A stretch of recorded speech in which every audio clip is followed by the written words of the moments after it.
Welcome to Nuggets with Sauce, the podcast dishing up golden nuggets of wisdom and insight you can really sink your teeth into. I'm your host, Michelle Arntz. My guests and I serve up a saucy take on common business challenges here that feeds your hunger for knowledge and thought leadership. So let's dig in. Hey, it is what I and my guest today would consider one of the most wonderful times of the year. And no, it's not what just popped into your head when you think it's the most wonderful time. Okay, I can't sing. The most wonderful time of the year is the time of year when you start thinking about and strategically planning for developing your workforce to make you successful for the next year. Hi, everybody. Welcome back to Nuggets with Sauce. I am your host, Michelle Arntz, and I am thrilled to have back as my guest Steve Stookey. Steve, welcome back to Nuggets. Thank you, Michelle. It's good to see everyone. Thank you. We are going to dig into a fabulous conversation around this wonderful time of year. And we will explain what that really means, even if it's not what you think the time of year is. But before we do that, Steve, you know I always like to introduce my guests by asking, without using the job title, what is it that's, what's your magic mojo in this world, Steve? What's firing you up and help, what are you doing to make a difference in the work world these days? Well, thank you, Michelle. I appreciate that. And as you well know, my passion is education. I think just giving that gift of knowledge to people because it truly changes lives. From the moment we're born up past retirement, I just get such a thrill out of seeing people learn new things, whether it's a skill or a concept or just making their lives better. I love that. Knowledge is power, as I always like to say, and I love, like you, to empower people. So fantastic. What's your recommended read, watch, or listen this time around, Steve?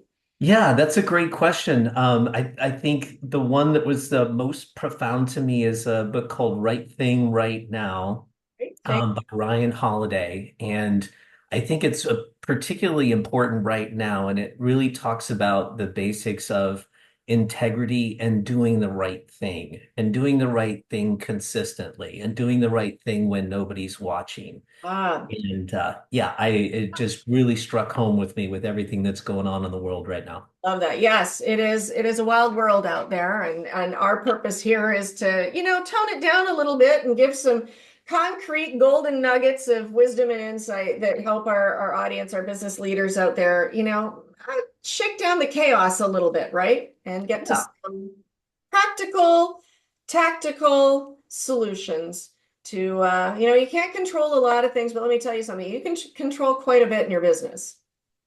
absolutely. If you're in a leadership position in business, there's actually a lot of things that you can be doing to help yourself with that. So with all that said, this wonderful time of the year that you and I are going to dig in and get saucy, sassy, and share a lot of great nuggets on is really, it's the fourth quarter.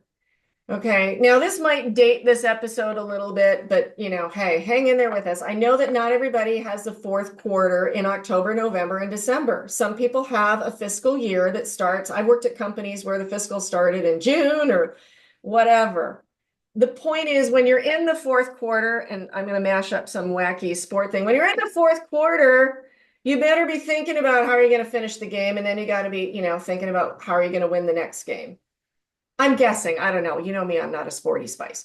But in that space in business, when it's your fourth quarter, what are you doing to get ready to play a winning game in your business for the next year? So you and I certainly know that a big part of what's going to help you win or lose is who's on your team, your people. Right, Steve? That's what we're talking Yeah. about. So in that space, what's the first thing that your advice to our leaders, our business folks out there when we're thinking about, okay, well, fine, it's my fourth quarter and I got to start thinking about, how we're going to play the winning game as an organization next year. Where do we start, Steve? Where's a great place to start? Yeah, I think it's really a great question, and it's exciting time of year, and the sports analogy is really good. So if you see anytime during the like a football game, right? quarterback will come off the field and he's reviewing film and getting that feedback. And they're making notes on what they're going to do to play the team next week and next Friday and next Monday night. And that really is the important part of that process is seeing where you're at right now and then also anticipating for the future, right? Sure. Who knows what's going to happen in 2025? Right. Right. So you've got a great deal of information, but it's really starting to plan or putting that planning in place to drive those success and those results for next year. Are there new initiatives? Are there new products? What has changed in the last year? What kind of feedback have you gotten in the past? So this is your time to go through and look at all of your training processes from new employee orientation all the way through. And don't forget your senior leaders as well. Everybody needs professional development. They all need to get better. Oh, let's pause on a couple of those things right there. Let's just chew on that just a little bit. Yeah, Okay. so love that. And I'm so glad, I'm so relieved that my sports analogy works. But it never fails to amaze me that even as somebody who's not really sports minded, there's so many things about the sport world that I'm like, why can't we translate that and make sense in the business world? Right? Like you're right, the teams, the players, everybody knows their part. They drill, they train, they practice, they learn. They get coaching and guidance on how to be the best that they can be. And yet in the work world, it's like, to hell with you. You can just go figure it out on your own, buckaroo. And I'll yell at you if you don't, or I'll get rid of you, but I'm not really going to help you. I find that so distressing. So Yes. distressing, like these are your key players. And I love what you said there too, that all the players on your team. You're watching this, you're listening to this, you're the CEO, you were in the C-suite, whatever, I don't always like how we get wound up about titles, but you're not outside of that, right? You're not, so to speak, above the law or above the game. Everybody benefits from the opportunity to learn, grow, develop. So don't forget yourself and your executive team in this mix if you're at that level. Because I think that's super important. And like, what are you going to need? Like, what coaching or feedback or data or play-by-play or skill sets are you going to need to lead your team next year? Yes. Well said. And I think that the thing that's important that I picked out of what you were saying is that every individual has an opportunity to learn and get better, Yeah. right? And if they're really good at a particular thing, that means that you can also get better at what they're good at as well. Mhm. And the sports analogy, is really good from any type of sports, whether you played soccer or volleyball or any type of team sport. Yeah. Um, and then making that jump to each individual, right? We're humans and Right. we are naturally disposed to learning new things. And if you're not, what are the consequences? You become static, Yeah. you don't change with what's happening, and the world is changing all the time. Right. And in that space, understand, and sports runs a lot of numbers, and I can run with that too. Well over 3/4 of the workforce wants learning and development opportunities on the job. In fact, lots of polling and surveying and so on has indicated that people who are given those opportunities are more willing to stick around and they're more engaged than the people Indeed. who get nothing. Because again, do I see a future at this organization when nobody's willing to invest in me or help me do my job better or get better or do something differently? So I think, yeah, item number one is, I love what you're saying, Steve, is like, let's start thinking now. If you haven't already been, now is the time. Fourth quarter is the time to start thinking about who's going to need what for next year. How am I going to help my players be top players, including myself as the captain of the team, if that's your position in the organization. And here's your thing, just like in sports, nobody does it for free. Budget.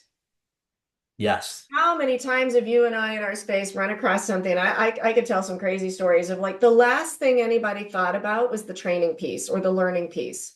We installed this sexy new equipment and we went down, I'm thinking of a couple things in my head, firsthand experience, or, we went down this path of installing this crazy cool software that's going to completely change certain operations and dynamics. But you know what? In both instances that I'm thinking of, What was the missing puzzle piece that all of a sudden there was a big wah wah when they reach a critical juncture and they're like, oh my God, we did not think about how we're going to like replicate this learning or how we're going to make sure people know how this piece of equipment works.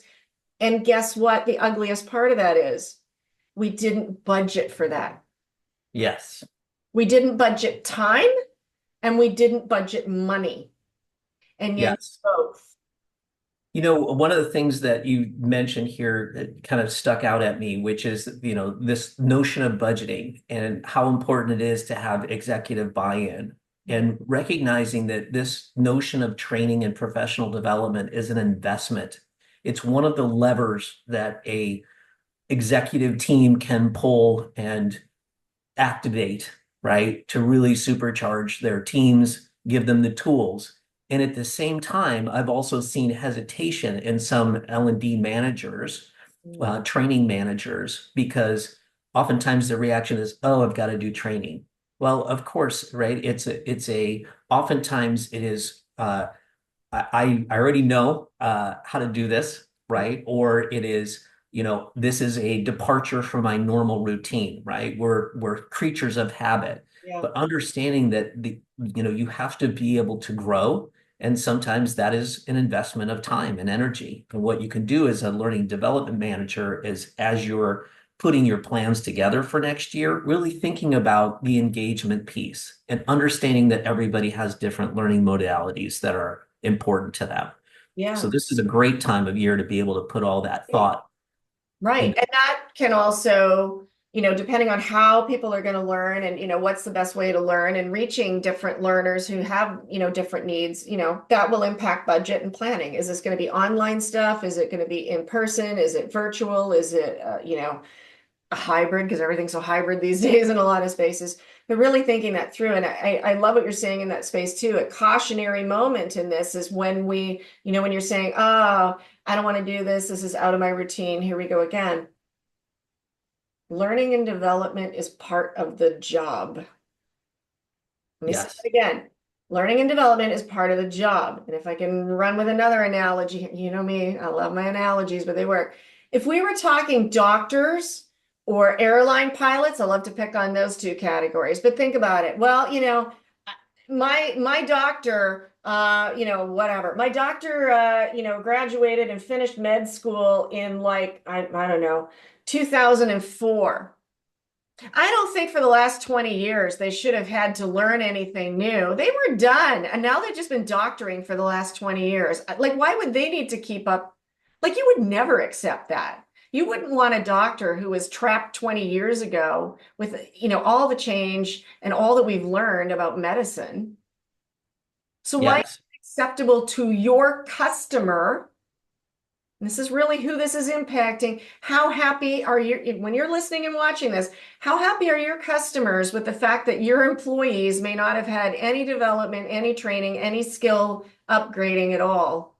In how long? Yes. And I like that analogy because those are very high stakes positions, right? Pilot, physician. Mhm. Very high stakes if there's things that are done wrong. But I think it's important to recognize that every employee is high stakes now, right? Because of things like cybersecurity, very Yeah. simple, safety, Yeah. uh, Food even things poisoning. like, You know how many people have gotten sick lately because somebody undercooked or didn't prepare or didn't look after the equipment or whatever? People die because of jobs that you would think, to your point, Steve, aren't high stakes. They're very high stakes. I don't want my burger undercooked yes, or contaminated because somebody didn't wash their hands. yes.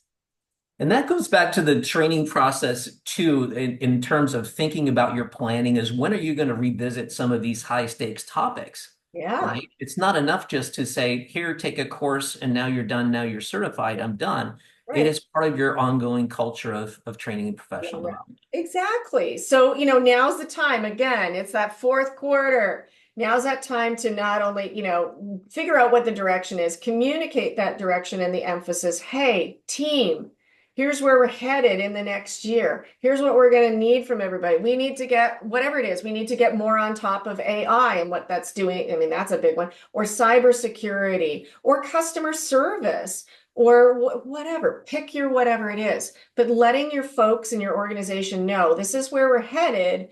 And then, if I'm hearing you correctly, Steve, then the next step is start looking at what have you got already that may support that. And it might be, to your point, a revisit to something, because we're not one and done. Like, how many of us just like saw it once and just memorized it forever? I mean, I'm sure there are some people who can do that, but most of us are probably realistically not that good at one and done. And then, so I'm thinking, like, so the next step here has got to be like review what you've got. Things like what? Like, what should we be reviewing in this space? Like the new hire stuff, the existing So, stuff, all of yes. One thing that comes to mind, that was the first thing, is new employee onboarding. That is a critical piece. And, you were mentioning studies earlier. I mean, you can Google and see hundreds of pages of studies that are emphasizing the importance of a good, positive experience of new employee onboarding. What are the tools I need to know? And I've said this in the past, Michelle, I don't think most people don't come to a job and want to do a bad job. What no. happens is they oftentimes don't have the tools, or they don't have a clear understanding of the mission and vision and what are we doing here and how do we do it and how do we deliver our services. Yeah. And And that's that, 40% of people are quitting their job in the first 90 days. yes, in the first 90 days. Yeah. And of course, you can see what is the expense of having a turnover, right? And I'm always reminded of that notion of, well, what if I train these people? I spend all this money and time and effort to train these people, and what if they leave? Well, worse yet, what if you don't train them and they stay? Yeah, that's Right? one What are of you my left with? things too. What's it costing you to have untrained, chaotic staff who, again, and the end game here is sooner or later, this hits your customers. And your customers are your source of income and success for your business. Yes, How do your customers like you're trained or you're not so trained? You're developed and skilled or not so developed and skilled staff? Because there's a big dang difference between the two. Like, I just ran across a recent stat that said, at least 50% of people will quit a bad boss or a bad manager. And yes, why do they get that way? Because again, and again, this goes back to our earlier point, at all levels. Yeah. And yes, the other thing you're mentioning with the new hire onboarding, I think critical in that mix that people sometimes forget about, that we'll just give you a nice reminder here, is don't confuse onboarding with orientation. I always like to say that, orientation is to onboarding what tacos are to Mexico. Chew on that for a sec, okay? That's a taco nugget. I don't know, nugget taco, whatever. Think about that. I think a lot of us in business confuse the what's actually an orientation. Onboarding is not the same thing. And that's assuming you have it, because a lot of companies do not actually onboard, right? yes, yes. I mean, and what in your mind, Steve, is the difference between orientation? Like, what do you see as the difference between orientation and onboarding because if you don't have it, you better be planning for it for next year and budgeting.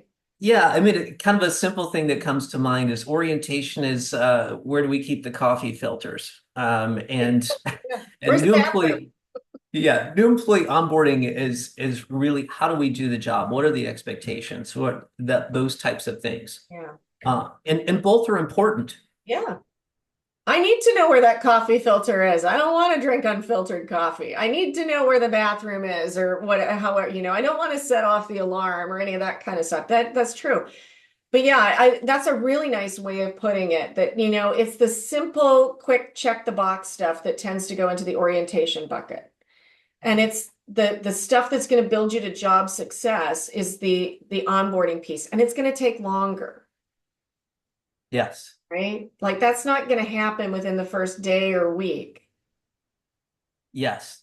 It's a longer process. It's, I think, in many ways repetitive. Mhm. I don't think it's difficult to do, but it requires discipline to do it correctly. Mhm. I think there's a spectrum, right? Of, hey, we bring them on board and we introduce them to the way that we do things, et cetera. But I've seen organizations do a really good job and match people up with mentors. I And love it doesn't have to be this whole crazy formal program. It just has to have structure to it. that. And it has to be consistent and it Yeah. has to be helpful. And then you have plenty of tools that you can use to be able to get feedback on how that process is going. So you can tweak it and adapt it. And what are the changes? Back to the original question, what's happening in 2025 and beyond? What are the things that we need to make sure that we're prepared, that our personnel are prepared to handle in Right. 2025? Right. And I mean, I'd love to hear from somebody out there if you've got that crystal ball and you can tell us what's coming in 25 or beyond. But uh, if you want to have a resilient business and a resilient workforce, you're going to have to help them be resilient. And again, this is where this planning and budgeting and preparing comes into play, and supporting people through that. I mean, new hire onboarding or the development piece is about supporting your people, again, giving them what they need. Back to the football team, these are people who don't just show up game day, throw a jersey and some equipment on, and then just start running around and kicking things. Yes. I mean, they could, but you'd never pay good money to watch that, would you? I mean, I know I wouldn't. Um, so thinking about it in those terms, does everybody know what their role is in this? Do they have the equipment and the skill set that they need to make the play that they need to play, big or small? And are they well coordinated to work with each other? And how are you as the leader communicating all that? Like, hey, this is where we're headed in the next year. And because we're headed in this direction, we're going to need everybody to know and do this. And here's what we're going to do as your leaders and as your business to help you get there. Am I tracking right on this? No, you're exactly right. And I love the football analogy keeps coming back to me now. That's kind of the through line here because, All and good. it works for other teams. And Yep. what I'm saying here is that with new employee orientation, as you're doing your planning for the year, recognizing that you've got different positions in the organization. So if you have the structure of your new employee onboarding plan, understand that you're going to have a kicker who's going to have different training requirements versus, say, the front line or the quarterback, but then also being able to tie them all back together, I think is critically important of how they work together. And also recognizing what are the other positions doing? How does it make the organism Right. work? Yeah. Who am I going to pass to? How am I going to pass? Am I on offense or am I on defense? Yeah. And offense should not be doing things that put us in on a defensive foot or whatever. I mean, everybody's got their role to play in coordinating, the teamwork that's involved and the communication and the leadership that's involved. Um, those are big things. And I don't know. Let's run with football. I mean, if that's what it works. And then the other thing, well, let's loop it back into this because we've touched on it. And I want to get a little more, let's dig in a little bit further on this, Steve, in terms of you mentioned gathering the data, Yeah. like you got to know, okay, so we're making these plans, we're doing these things. How do we know if it's working or not? And I think that that's often something that gets missed. We measure so many things in business, except we don't measure, I think, tell me if I'm wrong, but I don't think we measure enough on the people side of the house, or maybe we don't know how to do it, or what's your take on that about what kind of data? Because again, we're in the fourth quarter. How's this game going? What might be some useful tools or useful numbers for us to be looking at as business leaders to know, I can make it better next year. Yeah, that's really critical. I think that's one of the things that our team at CypherWorks built to our process is having a really good quality survey tools, right? And you can use any survey tool that you want to. The point is to use it and collect the data. Yeah. There's assessments, et cetera, but being able to collect the data. And I think I've seen some people that are maybe, I don't know if I want to hear the feedback, right? But Yeah, yeah, you have to hear the feedback, right? And is the training relevant? Is it helpful to me? yeah. Is there is there ways that I can make this training process go a little quicker or what have you? Because people are going to learn better when they have an enjoyable experience, Yes. right? And that's why it's helpful to mix up that training with maybe it's online training, maybe it's live training, maybe it's a session with their mentor, maybe it's Yeah. a group conversation or videos. But understanding that everybody's different types of learners, but getting that feedback, I think, is critical. Mhm. And so we oftentimes will encourage people to get feedback on the individual courses. And it doesn't have to be a tremendous amount of questions. It could be 3 questions, it could be Yeah. 5 questions, but you're getting consistent feedback and data Yeah. on how that course or how that piece is working. Yeah. And then the other thing that comes to mind is their certificates, right? A lot of our folks we work with love to get a certificate at the end of each course or at the end of their learning path or their new employee orientation, because that's a badge. And like it or not, people are going to home to their spouses, their significant others, their friends, and they're telling them about their experience, good, Yeah. bad, or otherwise. Yeah. Oh, So for it's sure. really important to get that feedback. And if we, thread that needle back to, I keep bringing up, well, how does your customer like it? That feedback is so critical. And I love what you said. And I think that's very real and very true. And it can be really hard to take to be like, I don't know if I want to hear this feedback. Feedback usually is just another F word because, it's not always done very well and it can be scary. But here's the other thing, from a customer service standpoint, I would always say you want to hear complaints from your customers because if you never hear complaint, believe me, they're going to complain to somebody. And if they're not doing it to you, to your point, like if I get a certificate, I want to go brag about it. The flip side is we're very prone as human beings. We love to bitch and moan about stuff. Yeah. And in fact, we're more prone to bitching and moaning about things than we are praising. Yes. We'll tell far more people what made us unhappy than what made us happy. And so it is important to get that feedback from and this isn't from your customers. Now we're talking about your employees, your workforce. Hey, Right. how are they feeling about these things? What's working, what isn't? Because if you don't know that, it would be kind of like, I don't know why we're losing customers. I don't understand. Business has dropped and I don't get it. Well, do you have a data gathering mechanism that might indicate why? Like data, and again, sports teams use data like lunatics to figure stuff out. It's a big numbers game. I don't understand it all, but I get why they're doing it. And in business, we have to look at that people data as well and say, you know, how well did it work? Where could we make improvements, right? Like, how do your people even want or need some, or, even figuring out like if 80% of your staff say they'd be perfectly happy with online learning for XYZ, that tells you something. Yes. Now, you may or may not agree with that at the end of the day, but at least you've got information that might go, why is that?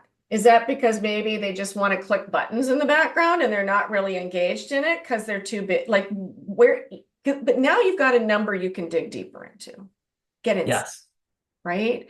And then, like, and even spot checking them, I pop quiz them and go, like, do you understand our policies? Do you know the rules of the game here?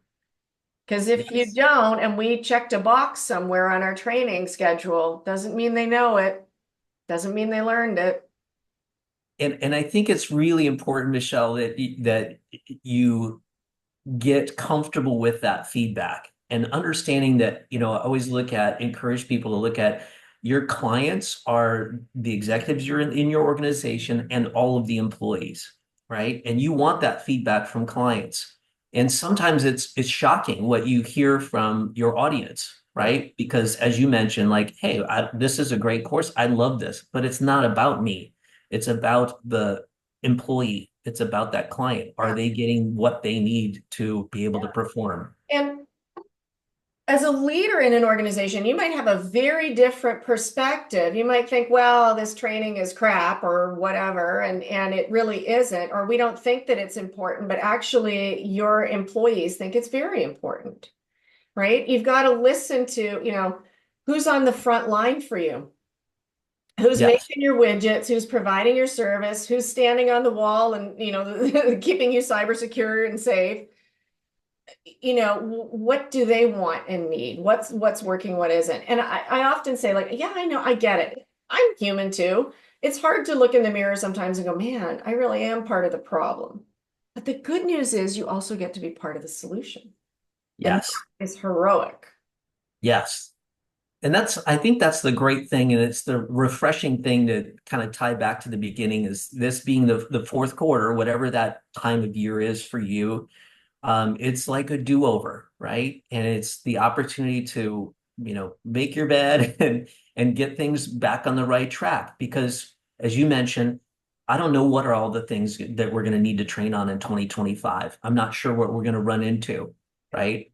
And you're going to have to adapt on the fly, but getting that constant feedback, and you're not delivering surveys every single day. It's you're getting enough uh, dips in the water and enough bits of feedback to make informed decisions to give people the tools that they need. And I love a great question is there anything that you wish you had that wasn't covered in your new employee orientation or what have you? And Yeah. oftentimes you won't get that feedback until months down the road, Mhm. right? And they're like, gosh, looking back, I wish I'd known more about X.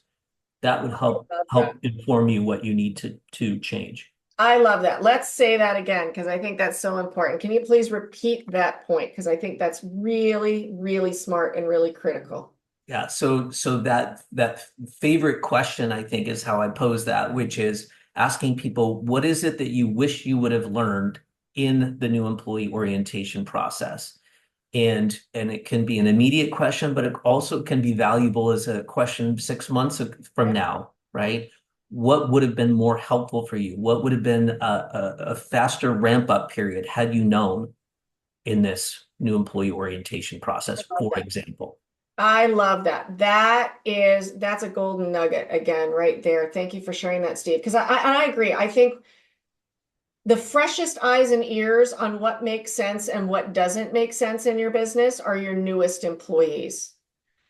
Go, ask your newest employees what's making you go, what is going on around here? Because after a while, we get into patterns, we get into habits, we take it for granted. Oh, this is just the way we do things, which may or may not make any sense. We kind of get blind to it, right? And so asking those kinds of questions, like we don't have, because then the next time around, the next new hire doesn't have to learn it the hard way like the previous one did.